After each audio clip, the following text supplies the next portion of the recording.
The Democrats have been gleefully proclaiming their desire to impeach this president since he was elected.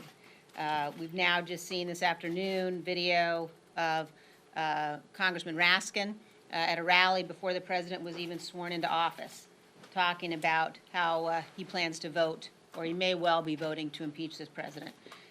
What we know is that they've been operating in a way that they have been conducting themselves in secret. They've abused the rules, they've abused their power, they've denied due process, they've disregarded the facts, the evidence, instructed witnesses not to answer Republican questions, used focus groups to decide what crime they should accuse the president of. And yet, despite all of these abuses, the Democrats have failed to prove their case. But they are continuing to proceed forward in what is a very partisan and reckless matter. Indeed, you heard a liberal constitutional law professor testify. This is not just a woefully inadequate basis for impeachment. In some respects, it is dangerous. Nowhere in the Constitution does it say that you can impeach a president without direct evidence. Nowhere in the Constitution does it say that you can assume impeachable conduct. Nowhere in the Constitution does it say if you are angry at the president, or if you are angry at the opposing party, or you disagree with his policies, or you are afraid you can't beat him in the next election, that you can just assume impeachable conduct. Yet that's what the Democrats are doing. Tomorrow, they're going to bring articles of impeachment to the floor, articles of impeachment that have the potential to do grave damage to the Republic, to this House as an institution, to the Constitution, and to the voters all across this country who believe rightly that the decision about who sits in the White House should be theirs, not Nancy Pelosi's, not Adam Schiff's, certainly who do not agree with and do not believe in the kind of partisan process we're going to see tomorrow. We in the House Republican Conference are going to remain united. We're going to continue to stand up for the Constitution. We're going to continue to stand up for the rule of law. And we are going to look forward to the day when we are back in the majority. And we certainly are not going to commit the kind of offenses to the Constitution and abuse of power that the Democrats have been engaged in now ever since they took over. With that, I will turn things over to our whip, Mr. Scalise. Thank you, Liz. Tomorrow's impeachment vote will be a stain on Nancy Pelosi's legacy as Speaker. From the very beginning, you could see that this was more about settling a political score, a personal vendetta against President Trump, where the most radical elements of Speaker Pelosi's base called for impeachment before he even took the oath of office. And so instead of searching for facts, which, by the way, tomorrow will mark the first time in our country's history where a president was impeached on a party line vote. Never before has that been done. In fact, the only bipartisan vote tomorrow will be against impeachment. And so instead of starting with a crime, which is what the case was with Andrew Johnson's impeachment, with Richard Nixon's impeachment, and with Bill Clinton's impeachment, they all started with a specific crime and then ultimately went through their inquiries and moved to impeachment. That's never been the case here. There was never a crime. It was an impeachment in search of a crime, meandering around as a witch hunt trying to find something wrong, starting with the Mueller investigation. They kept promising, and you remember Schiff's statements. He promised that he had more than circumstantial evidence that there was collusion with the president in Russia. And then the Mueller report comes out, and in fact, there was no collusion. And instead of just ending it there, they kept going on. And then there was a whistleblower report, and we heard all the salacious allegations against the president. And none of those turned out to be the case. In fact, every single witness that came before the committees of jurisdiction, when they were asked point blank, under oath to witnesses, can you name an impeachable offense? Not one. Can you name any bribery? Not one. And again, at that point, you would have thought maybe cooler minds would prevail, and they would move on to actually working to solve the problems that people across this country face. When there was a unanimous bill that came out of committee to lower drug prices, literally a layup waiting to be sent to the president's desk, where every Republican and every Democrat on the committee of jurisdiction voted to lower drug prices and to bring generics to market quicker so that families could be paying less today for their drugs at home, which is a major problem. They wouldn't bring that bill to the floor because they were so fixated with impeachment. And so this obsession continued, and it's going to play itself out tomorrow. And it's going to be a sad day. But again, when you look throughout history, when they focused on the facts, those were the times that they produced bipartisan votes. The facts here have strongly supported the president. The Zelensky call, you asked Zelensky, and he said he appreciated the phone call. He actually got Javelin missiles that he was able to buy that President Trump sold him to stand up to Russia, that President Obama and Joe Biden wouldn't sell. You know, why wouldn't President Obama and Joe Biden sell missiles to Ukraine so they could stand up to Russia and Putin? I don't know. It's a good question that they should be asked. But President Trump did. In his first year, he sold those Javelin missiles. There was no exchange of any quid pro quo. There was no investigation. He did it because it was the right thing to do, and he was stood by an ally. And President Zelensky thanked him for that. In fact, when asked, President Zelensky said there was no pressure on the phone call. He got the aid, and ultimately there was no investigation, and yet they still march on. Not because they found any facts or evidence, but because they've been wanting to score a political and personal vendetta against the president that started well before the phone call. Before the phone call, over 100 Democrats voted to impeach this president. Before the phone call. In fact, there was one article of impeachment that we forced a vote on, that they were trying to impeach the president because he criticized NFL players for kneeling during the Pledge of Allegiance. Over 50 Democrats voted to impeach the president of the United States for that. Now, do people across the country think that meets the constitutional standard of treason, bribery, or other high crimes and misdemeanors? Of course not. Doesn't pass the smell test, but it shows that this has been a personal vendetta against the president, not a fact-finding mission in search of an impeachable offense, because there was no impeachable offense.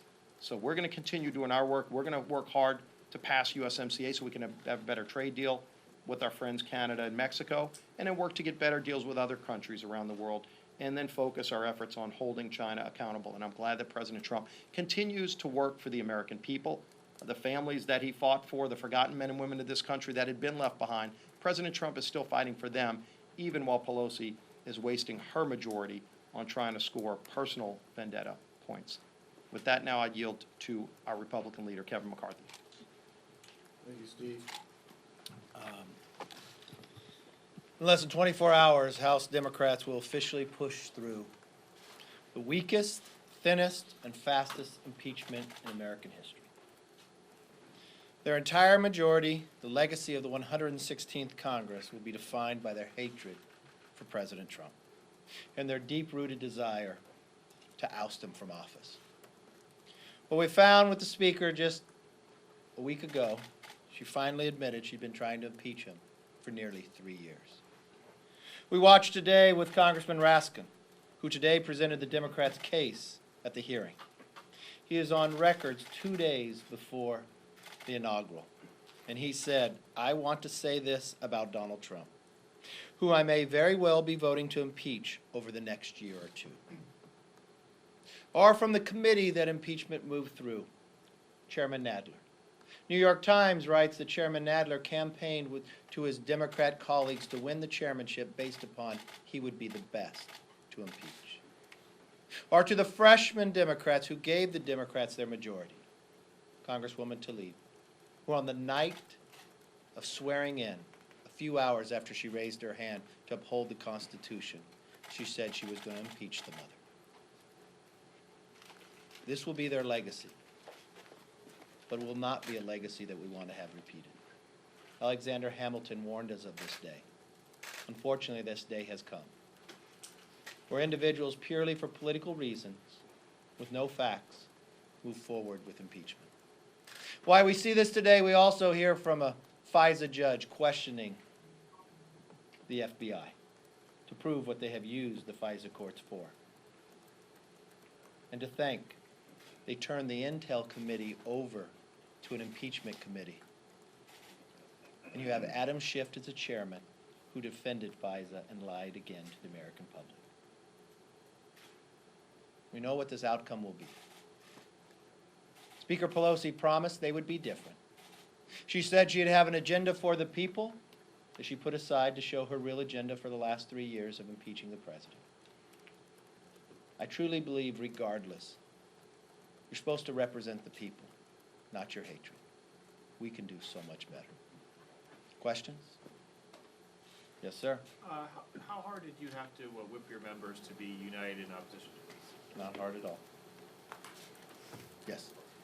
Congressman Van Drew announced over the weekend, or reportedly announced over the weekend, switching to the Republican Party.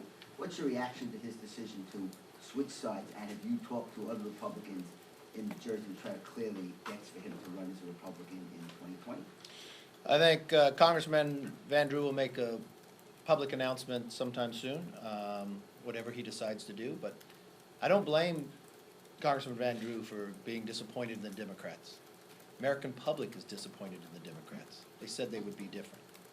There'll be other Democrats, I imagine, across this country that become disappointed in them as well. But they took them at their word that they would govern in a different manner, that they would seek bipartisanship. But the idea of the punishment that they would provide to him because he had his own voice. You know, Speaker Pelosi said back in March that impeachment is so divisive to a nation. It has to be overwhelming, compelling, and bipartisan to move forward. The only bipartisan vote was not. Those were the three requirements she laid out, and she did not meet one of them. We welcome Congressman Van Drew. We welcome any Democrat that sees this new Democrat Socialist Party that has left them behind. They're welcome to join the Republican Party. Yes. Do you expect other Democrats to jump ship? Have you spoken with other Democrats about the possibility? One thing I would like to put, there has been people in the past that have moved from one party to another. But I have a hard time finding anyone who moves from the majority party to the minority party. That should be an eye-opener for the Democrats. Should be an eye-opener for the Democrats when Speaker Pelosi promised her members that when they moved through with impeachment that it would be more popular when they finally got to the floor, which it is not. She thought once they saw the American public, the reason why they could not have a due process because they needed to control it all so they could sell it to the American public. Well, the American public has actually dropped further on impeachment. So think about the beginning of this. Had Speaker Pelosi waited 48 hours, we'd never go through this nightmare. Her conference will be smaller, the support will be less, and her legacy will be an embarrassment. Yes? Can you guarantee that Republicans will remain united tomorrow? Have you not seen us united? Have you not No. witnessed us united? I am.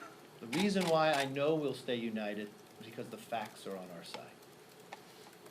The reason why I know the process has been failed, they picked a timeline and they stuck to their timeline without having any facts for it.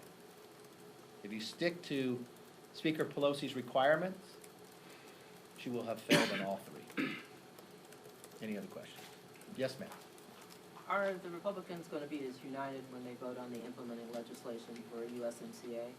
I think we'll have a very strong Republican vote. Everybody, or? No.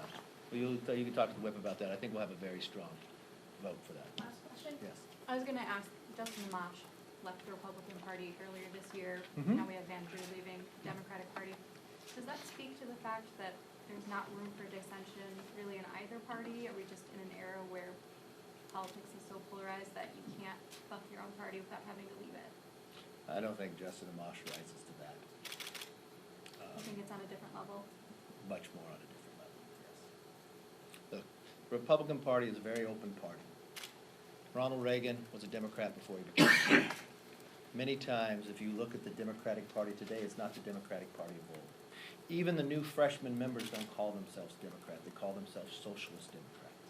So I don't blame Democrats who feel they're leaving the party because the party left them. So yes, there could be others who join with us. Because I know there'll be more who join with us in the election, just as others joined with voting for President Trump. And I think if they continue to govern this way by not solving one problem, by putting their own personal beliefs ahead of their own districts, by not keeping their promises, I think they'll have a hard time keeping people in their party. Thank you.